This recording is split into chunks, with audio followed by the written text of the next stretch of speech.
মৌলবাদীদের হাতে ক্ষমতা দেওয়া হবে না, এই কথা তো শেখ হাসিনা বলেছিল, এই কথা তো ইন্ডিয়া বলেছিল। সেই কথা যদি আজকেও বলে, আবার বলা হবে তুমি কে আমি কে, মৌলবাদ মৌলবাদ বলে স্লোগান করে। আউযুবিল্লাহি মিনাশ শাইতানির রাজিম, বিসমিল্লাহির রহমানির রহিম। বাংলাদেশ জামাত ইসলামী ঢাকা মহানগরী উদ্যোগে আয়োজিত আজকের মহান স্বাধীনতা ও জাতীয় দিবসের এই আলোচনা সভার সম্মানিত সভাপতি অ্যাডভোকেট ডক্টর হেলাল উদ্দিন, প্রধান অতিথি সংগ্রামী সেক্রেটারি জেনারেল মুসলিম জননেতা সাবেক এমপি অধ্যাপক মিয়া গোলাম পরওয়ার, আমাদের শ্রদ্ধাভাজন অন্যতম বিশেষ অতিথি বাংলাদেশ জামাত ইসলামীর অবিভক্ত ঢাকা মহানগরীর সাবেক আমির, আমাদের অভিভাবক কেন্দ্রীয় সহকারী সেক্রেটারি জেনারেল বিশিষ্ট আলেম দ্বীন, নির্বাহী পরিষদ সদস্য জননেতা জনাব মাওলানা রফিকুল ইসলাম খান, উপস্থিত কেন্দ্রীয় সহকারী সেক্রেটারি জেনারেল অবিভক্ত ঢাকা মহানগরীর সাবেক নায়েবে আমির, আমাদের শ্রদ্ধাভাজন নেতা বিশিষ্ট আলেম দ্বীন, কেন্দ্রীয় নির্বাহী পরিষদ সদস্য জননেতা জনাব মাওলানা আব্দুল হালিম, উপস্থিত আমাদের সম্মানিত অন্যান্য নেতৃবৃন্দ, ভাই বন্ধুগণ, সাংবাদিকবৃন্দ, আমাদের সামনে উপস্থিত সম্মানিত রোজাদার ভাইয়েরা, আমাদের সাংবাদিক বোনেরা, আসসালামু আলাইকুম ওয়া রাহমাতুল্লাহি ওয়া বারাকাতুহু।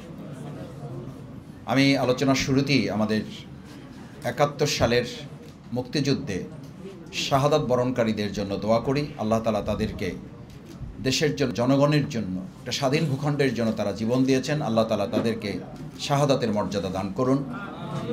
একই সাথে যারা আহত পঙ্গুত্ব বরণকারী আছেন তাদের সুস্থতা কামনা করছি। সেই স্বাধীনতাকে অর্থবহ করার জন্য ২০২৪ সালের ৫ই আগস্ট, জুলাই আগস্টের গণ অভ্যুত্থানে যারা জীবন দিয়েছেন, ৭১-এর অর্জিত মানচিত্রকে মানুষের কাছে একটা মুক্ত মানচিত্র করার জন্য, অর্জিত পতাকাটাকে সম্মানিত পতাকা করার জন্য, সেই কঠিন দায়িত্ব পালন করার জন্য ২০২৪-এ যারা জীবন দিয়েছেন, সেই অর্জিত স্বাধীনতাকে আবার আমাদের মানুষের মাঝে ফিরিয়ে দেওয়ার জন্য যারা আহত হয়ে পঙ্গুত্ব বরণ করে, চোখ হারিয়ে, হাত হারিয়ে, পা হারিয়ে আমাদের আজকে নতুন একটা সুন্দর বাংলাদেশ দিয়েছেন, আমরা তাদের জন্য আল্লাহর কাছে দোয়া করি তারা সুস্থ হয়ে আমাদের মাঝে ফিরে আসুক।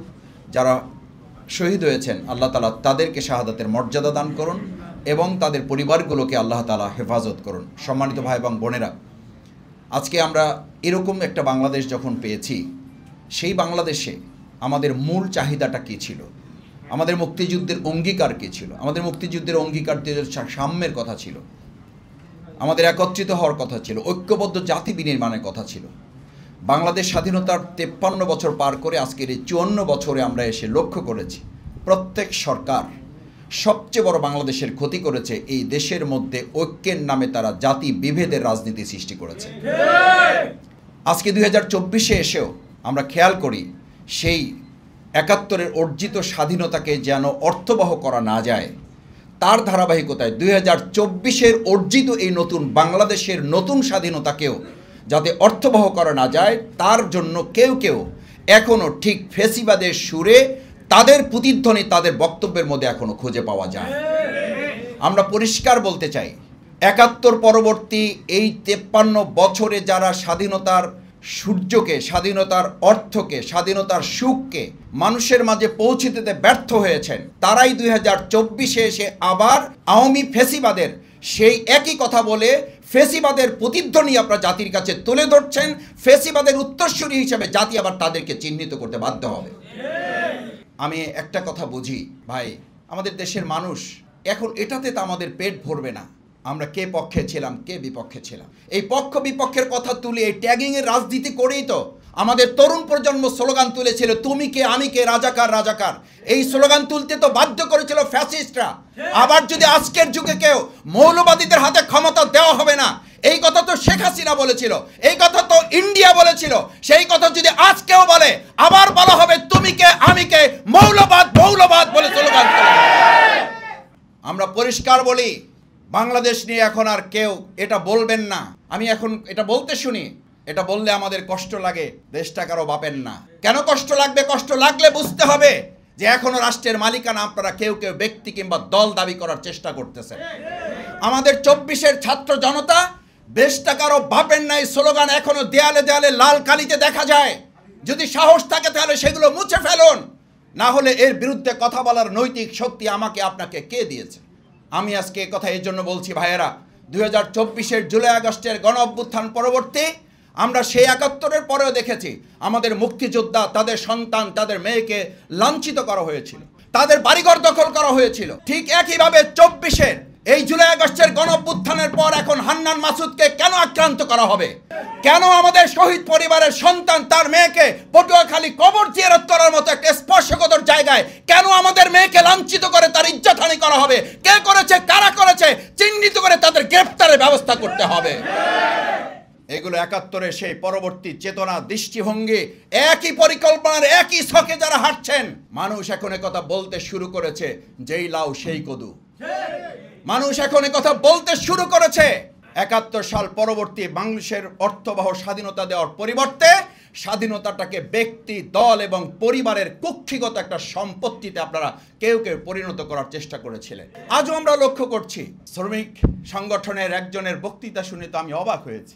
আমি রাস্তারও নিরাপদ চাই, আমি সাদাবাজির নিরাপত্তা চাই। কি অদ্ভুত কথা! আমরা তো এই কথাও শুনতে পাই ৭১ পরবর্তী ওই দলটি যা করেছিল, এটাই তো করেছিল যে আমাদের বিরুদ্ধে এই দেশ আমাদের, এটা আমরা স্বাধীন করেছি, আমরা যা বলবো তাই হবে। বিগত ১৫ বছর আমরা তাই শুনেছি। ২০২৪ পরবর্তী আমরা একই কথা শুনতে পাচ্ছি, আমার নেতাদেরকে গ্রেপ্তার করা হলে আমার অনুমতি ছাড়া থানা ঘেরাও করা হবে। আমার অনুমতি ছাড়া আমার নেতাকে গ্রেপ্তার করা হলে থানা ঘেরাও যদি হয়, তাহলে সেই দেশে সেই রাজনৈতিক কালচারে একটা অংশগ্রহণমূলক সুষ্ঠু অবাধ নির্বাচন আপনি কি করে আশা করেন? রাষ্ট্রীয় সংস্কার তো পড়ে, আমরা তো রাজনৈতিকভাবে এই সমস্ত দলগুলোর মধ্যে নিজেদের কর্মীদের সংস্কারের ছিটাফোঁটাও এখনো লক্ষ্য করি নাই। বরং সেই চাঁদাবাজি রাজনীতি, সেই দখলদারিত্বের রাজনীতি, সেই থানা ঘেরাওয়ের রাজনীতি, সেই পুলিশ পেটানোর রাজনীতি, সেই আমাদের প্রতিষ্ঠানগুলোকে বিতর্কিত করার রাজনীতি, একের পর এক আমরা কেউ কেউ কোথাও কোথাও চালিয়ে যাচ্ছি। সম্মানিত ভাই এবং বন্ধুগণ, আমি শুধু অনুরোধ করতে চাই, ৭১ এবং ২০২৪-কে যারা এক কাতারে মাপতে চান না, আমি তাদের বলতে চাই ২০২৪ শুধু নয়, ১৯৭১ শুধু নয়, ৪৭, ৫২, ৭১, ৯০, প্রত্যেকটা আন্দোলন হচ্ছে বাংলাদেশের মুক্তিকামী মানুষের এক একটা ব্রিজ আপ, এক একটা সেতু বন্ধন। কোনো একটাকে অস্বীকার করলে মূলত আপনাকে সবগুলোকে অস্বীকার করতে হবে। আর যদি স্বীকার করতে হয় তাহলে প্রত্যেকটাকে স্বীকার করেই আপনাকে জনগণের অধিকার আদায়ের আন্দোলনে শহীদদের প্রতি আপনাকে সম্মান প্রদর্শন করতে হবে। আমরা যদি বলি ৭১ একটা ছিল, ২০২৪ আর একটা ছিল, তার অর্থ হলো আপনি না ৭১-কে স্বীকার করেন না ২৪-এ স্বীকার করেন। এই অস্বীকৃতির যে মানুষের প্রতি অসম্মান, শহীদদের প্রতি যে অশ্রদ্ধা এবং আহত পঙ্গুদের প্রতি আপনি যে অসম্মান দেখাচ্ছেন, এর অর্থই হলো আপনারা এখনো বাংলাদেশের মানুষের কাছে মালিকানা নিয়ে বসে থাকতে চান, জনগণের মালিকানা জনগণের কাছে ফেরত দিতে চান না।